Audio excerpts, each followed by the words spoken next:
hey, the Cardinals are who I thought they were. Ooh. They are who I thought they were, right? They went 3-1, just like I said. So to me, it's interesting, right? Obviously, I was not predicting the Miami loss and the Seattle win. I was at the Seattle game, blessed enough to be there. Lost my mind, lost my voice, did not lose my immunity, was COVID free, so that is good. Yeah. It's a great 4 games, right? You go in the Jets, you do business. It should have been more of a blowout, but hey, whatever. We'll take the 30-10. Cowboys. I always love embarrassing the Cowboys, especially on national TV, which is a great thing to have. Yes. And then Seattle, proving Seattle that, hey, this division isn't as solid as you thought it was going to be. It's not as locked up as you thought it was going to be, Seattle. We are here to play. The Rams are interesting to me right now because they are kind of chasing us a little bit now after that Miami loss. That would have helped. That would have really helped put some things in motion, so they can't slack off. Okay.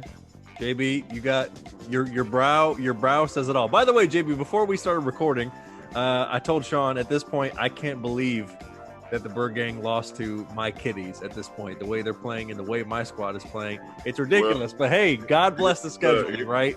Here's the thing, right? I was about to say God bless the scheduling because, and then of course, if we would have had a preseason, we probably would have beat the hell out of y'all. But hey, come on, we would have made it competitive. Jesus. Of course, I mean, you know what I'm saying, but you know, I'm just saying, if we'd had a preseason, I think it would have been a different outcome. But you know, hey, Stafford and boys, you know what I'm saying, they got the job done. Good deal. Yeah, me and Sean both predicted 3-1, you know what I'm saying, for the second quarter of the season. And yeah, I'm like you, Sean, and I don't think either one of us predicted the win against Seattle. But as Seattle started playing, and I'm watching them play, I know they have a lot of holes in their team. One of them being the defensive backfield is horrible. Right? Jamal Adams is the worst cover safety in the league right now. Ew, right? I can run a 9 right on that boy. So, yeah, beating the Jets and the Cowboys convincingly. And then, of course, going to war with the Seahawks, which the one thing I love about our team, Sean, is that we fight to the end. Right? They will fight. There's no give up in their team. Questionable play call in the last game is the reason why we lost. Right?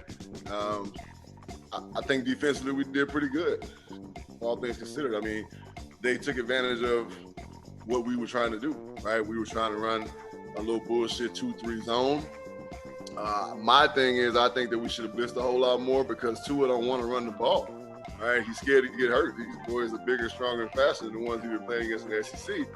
And he don't want to really run the ball like that. So why not heat his ass up and then do some things like drop a lineman back, you know what I'm saying? Like, I mean, Chandler Jones, our premier rusher, is hurt. So it's kind of like whatever. We can bring whatever we want from whatever side now because he's not there dominating what we do while we're not playing around Chandler Jones defensively.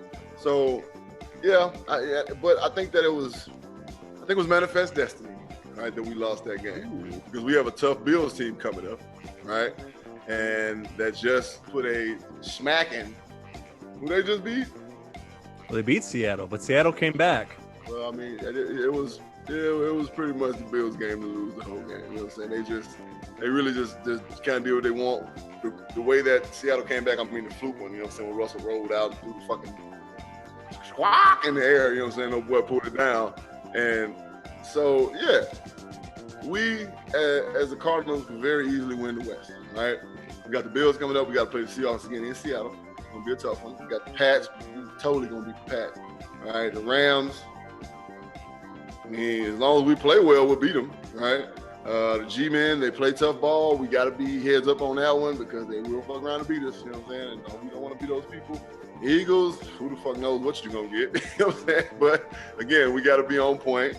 And I feel like if we play our game against the rest of these teams, we'll be in a position to win every game, right? So I just need our defensive backfield to be a lot more consistent, and that's kind of our weak point right now.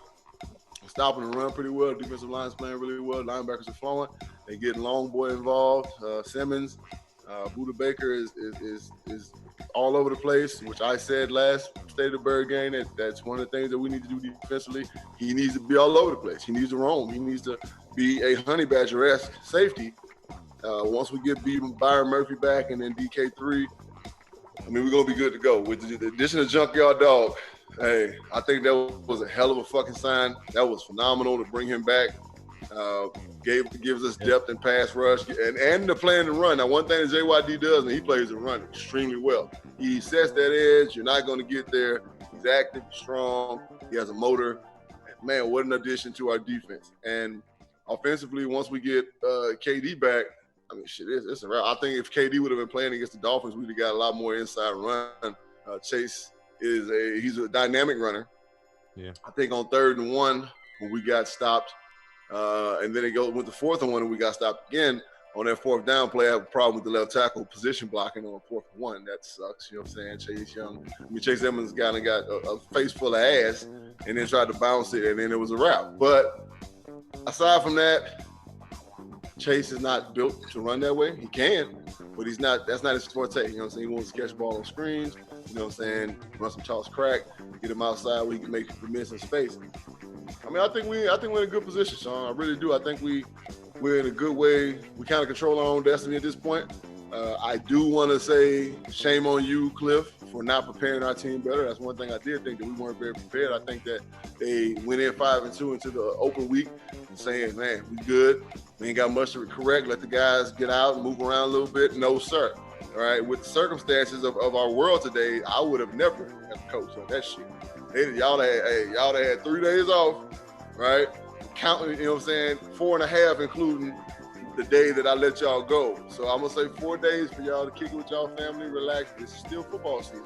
All right, we came back on Saturday, did a little bit of movement, some lifting. Sunday we came back, treatment day, film day. Monday, light practice. Tuesday off, and then Wednesday we got back into our regular week. And I think that was the telltale. You saw that we were making stupid mistakes, that we just weren't prepared for that game.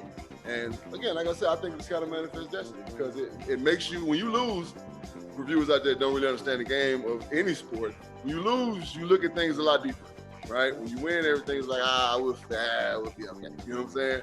So losing to them boys wasn't the worst. Tua played well. They designed a hell of a program for him to be successful. He didn't throw the ball 60 yards, I don't think, not one time that game. But, so they just made him comfortable with what he was doing. He executed like he used the ball player. And again, Benny, I want to say it. Flores down there in Miami, they putting something together real special now, right? I mean, they're really piecing that thing together, being patient, taking what they got right now. They're not, forcing wins. They're not bitching and complaining because they're not winning certain games. They got a bigger picture scheme going on, and I like what they're doing down there, man. I'm kind of a fan of Miami right now.